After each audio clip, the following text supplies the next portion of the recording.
Hey everyone, these two here are both 2020 ZenBook 14 ultrabooks from Asus.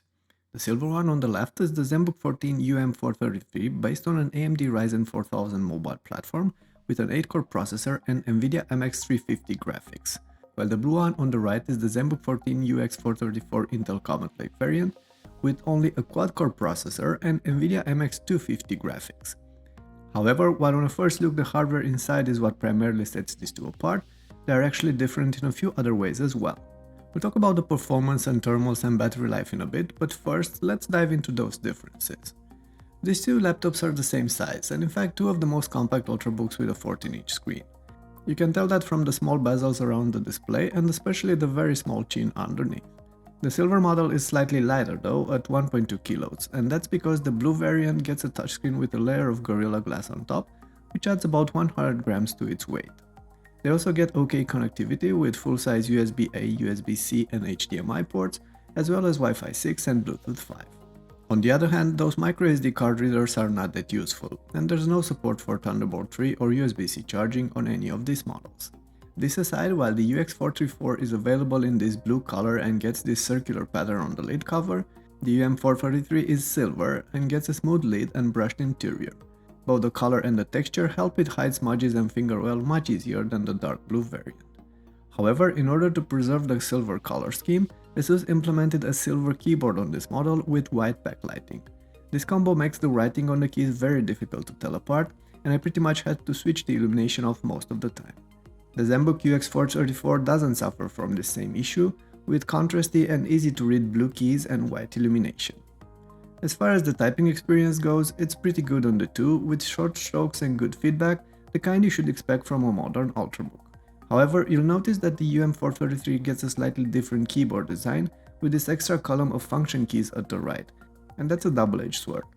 On one hand, some users will highly appreciate having these dedicated keys on a small laptop, but Asus had to shrink some of the other important keys to make room for this, such as the entire block here on the left, as well as the backspace to shift column on the right. The smaller backspace takes some time to get used to, but the one I struggle most is the narrow control on the left. Both these laptops get wide and smooth clickpads, responsive and reliable with daily use. The one on the UM43 also acts as a numpad with the touch of this little area on the corner, while the one on the UX434 is a ScreenPad. That means it's either a standard glass clickpad or a mini screen, which can be used to showcase various shortcuts and tools in applications such as Word, Excel or Spotify, or can act like a standard secondary Windows display where you can run an app, a website or a video if you want to. For the most part, I tend to disable the ScreenPad on most ZenBooks as I find the usability somewhat limited and it takes a toll on battery life. But if you find this interesting or useful, then you should know that it's only an option for the Intel-based ZenBook model. From what I can tell right now, the UX434 is also the only variant that you can configure with either a matte or a touch glossy display, and our unit is the touch version. In comparison, the UM433 is only available with a matte screen. However, Asus also implements slightly different panels on these two. The one on the UX434 is about 50% brighter and offers slightly better contrast and colors out of the box, but the differences are small and hardly noticeable even when having the two side by side. This also gets a bluer tint out of the box, and once calibrated, the two end up both at about 300 nits of brightness, 1000 to 1 contrast, and similar delta E color variation. For what is worth though, while both these screens are fine for daily use, the competition offers brighter and richer options on their products these days, and Asus pretty much need to step up their game to remain competitive. Still, at least both models get a webcam and IR Hello cameras at the top. There's no finger sensor on any of them though. Now, before we get to those performance numbers, there's something else I have to mention here. Asus implements what they call the Ergolift hinge design on all of their modern ZenBooks, including these two here. This means that when you open the laptop, the chin tucks behind the main body and lifts it up on these small rubber feet, creating a slightly inclined typing position and allowing for increased airflow underneath. The whole thing works smoothly and you can easily pick up and adjust the screens with a single hand. On top of that, even if these back feet are tiny, they provide decent grip on a desk.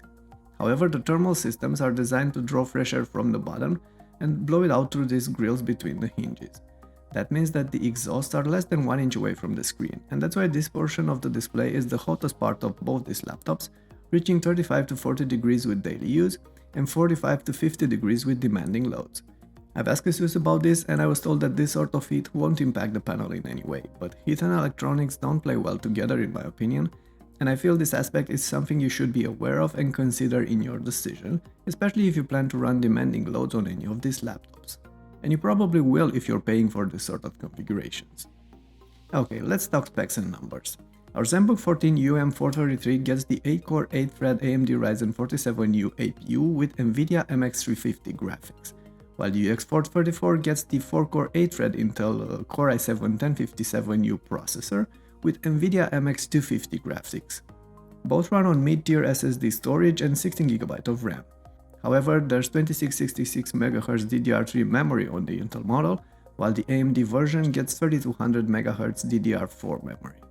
In other words, the AMD-based ZenBook 14 comes on top, at least on paper, but let's see how these two hardware platforms perform in benchmarks and games. We've run a couple of different tests on our review units such as Cinebench, Geekbench or PCMark, as well as Blender and Handbrake, which simulate real-life work with professional applications and video encoding. Some of these are illustrated here next to a couple of other current platforms available for ultrabooks, and the others are available in the written articles and reviews on the site. I've linked them for you in the description.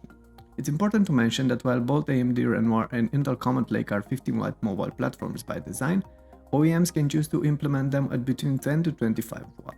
In this case, both implementations run at about 25W in shorter loads, but then stabilize at 15W in longer tasks. However, the AMD variant runs at higher clocks and power for a few minutes, with the CPU hitting temperatures in the low 80s in this case, while the Intel model quickly hits temperatures in the mid-90s and drops to 15W within 20 to 40 seconds. That's illustrated in this Prime 95 tests and in our Cinebench multi-loop test. That's why AMD wins the multi-threaded test by a fair margin, but Intel still comes on top in single-core performance. For what is worth though, the i7 1050U can do a lot better than on this UX434, so take some of our findings with a grain of salt. We've also ran the 3D Mark tests for both the CPU and the GPU. The MX350 graphics chip in the UM433 is actually a major bump over the MX250 of the previous generation, as it's based on a higher tier chip with 640 processing units compared to the 378 on the MX250. The two ZenBooks here both implement the efficient 10W iteration of these GPUs, and the MX350 comes in front in all of the benchmarks and games. Keep in mind that our sample runs on early drivers, so these results could improve over time. Now, neither of these are truly gaming chips and can barely handle Full HD gaming at low settings with AAA titles. In fact, some of the recent titles such as Red Dead Redemption 2 can't even run at Full HD resolution due to the limited 2GB memory buffer on these. Still, simpler titles such as Minecraft, League of Legends or Dota will run at around 40 to 70 frames per second on the MX350 chip, and we'll cover those titles in the articles on the site. Performance aside, both these laptops run quietly and barely warm with games, at under 40 dB at head level and case temperatures in the low 40s. As already mentioned though, the screens reach high 40s in that spot around the exhaust. The fans remain active with daily use, but they're barely audible in a quiet room, and Asus also offers silent profiles that make sure you'll hardly ever hear the fans, but with a toll on performance. These ZenBooks also get decent speakers.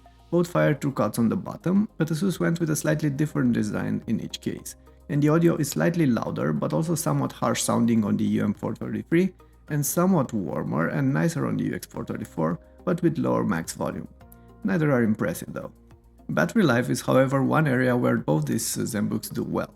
They get the same 50Wh battery, and the AMD and Intel platforms are about neck in our tests, delivering around 4 to 5 hours of real-life multitasking and 8 to 10 hours of video. Not bad. Both laptops are paired with compact 65W chargers which plug through a standard barrel connector, and neither supports USB-C charging. Okay, so let's draw the line on these two. On one hand, the Intel-based ZenBook UX434 is the more premium option here, with a touchscreen, a ScreenPad, slightly better audio, and a keyboard that's easy to read and use in all conditions. However, from what I can tell right now, the UX434 is also the more expensive option of the two, although the AMD-based ZenBook UM433 is not yet widely available at this point. Check out the links in the description for updated configurations and pricing on both of these at the time you're watching the video. On the other hand, the UM433 wins at performance and by a fair margin. The AMD 47U platform is a competent alternative for the Intel Comet Lake hardware, with twice the number of cores and support for faster memory. Intel still comes in front in single-core performance, but AMD wins at multi-threaded loads and is a match for Intel at efficiency. On top of that, the UM433 gets that upgraded Nvidia MX350 GPU, which allows for 20 to 30% improved performance in GPU loads and games.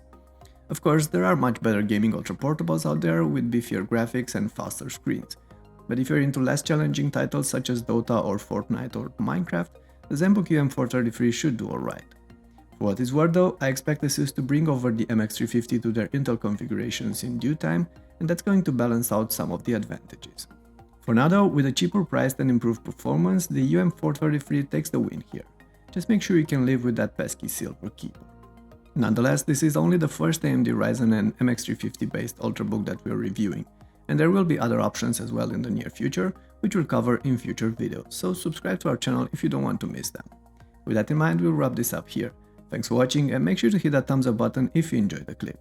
Also, let me know what you think about these two ZenBooks and which one would you get. I look forward to your thoughts and feedback in the comment section down below. Talk to you there.